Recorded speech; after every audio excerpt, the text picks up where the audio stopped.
राजा जी के महल में एक बागवान के लड़के की ड्यूटी लगा रखी थी कि वो प्रतिदिन राजा जी के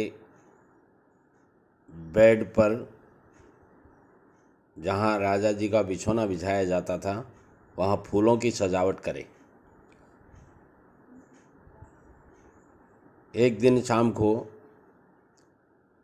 बागवान का लड़का राजा जी के बेड को फूलों के द्वारा सुसज्जित कर रहा था और सुसज्जित करने के बाद में उसके दिमाग में आई कि क्यों नहीं आज इस फूलों से सजे हुए बेड का थोड़ी देर के लिए मैं आनंद ले लूं।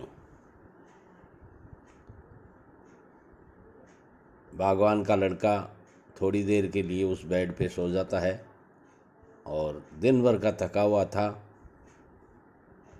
बागवान के लड़के की आंख लग जाती है, यानी नींद आ जाती है।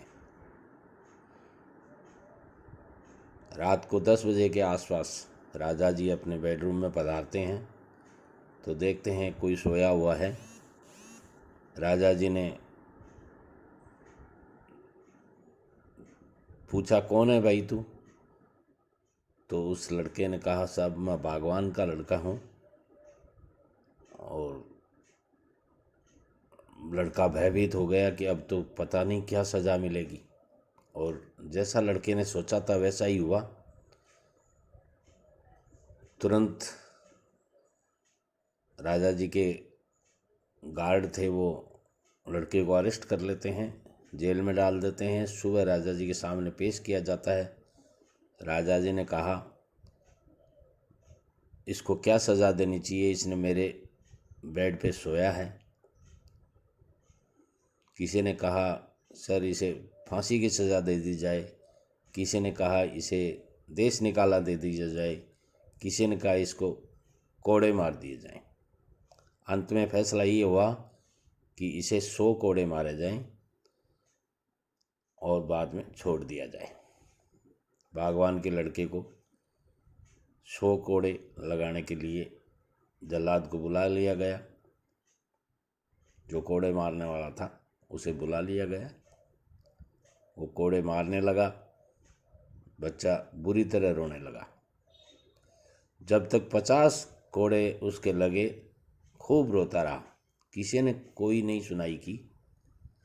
मगर जो ही 50 से ऊपर के कोड़े लगने लगे तो वो बच्चा खिलखिला के हंसने लगा। खूब ज़ोर ज़ोर से हंसने लगा। जितने ज़ोर से रो रहा था उससे भी ज़्यादा ज़ोर से हंसने लगा। स्थिति ये हो गई कि लोगों के समझ में नहीं आ रहा था कि जो बच्चा 50 कोड़े लग रहे थे उस समय तो इतना चिल्ला रहा था और आगे वाले 50 कोड़ों पे क्यों हंस रहा है। अंत में जब कोड़े पूरे हुए, यानी 100 कोड़े लग चुके उसके बाद में राजा ने उसको पूछा कि ये क्या कारण है कि तू 50 कोड़े तक भयंकर ज़ोर ज़ोर से रो रहा था और 50 कोड़े, अगले 50 कोड़े पर तू ज़ोर ज़ोर से हंस रहा था। तो लड़के ने कहा, राजा जी ये तो बहुत सीधी और सरल सी बात है। राजा जी ने पूछा, कैसे? बोले, मैं इसलिए रो रहा था कि हाय राम, मैंने ये क्या गलती कर दी। राजा जी के बेड पे सो के मैंने बहुत बड़ा अपराध कर दिया।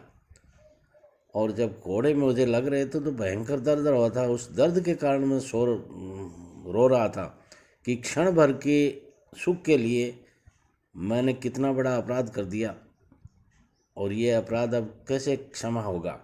कोड़े लगने से थोड़ा ही क्षमा हो जाएगा। ये तो मेरी गलती हो गई।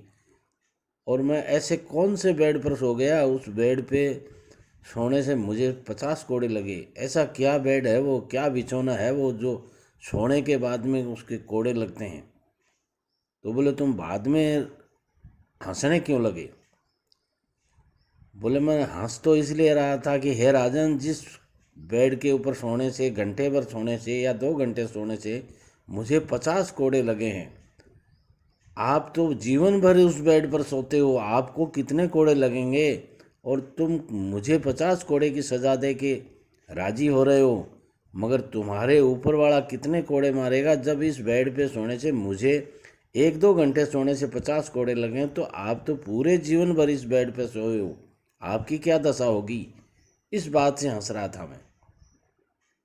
सज्जनों, कभी भी किसी को यदि कोई सज़ा देने का अवसर मिले तो सज़ा ऐसी दीजिए ताकि उस गलती को वो सुधार सके और ऐसी गलती दोबारा न करे, मगर गलती ऐसी होनी चाहिए जिसकी सज़ा दी जाए। सामान्यतः गलतियों की इतनी भारी सज़ा नहीं दी जाती है, ध्यान रखिएगा। नमस्कार।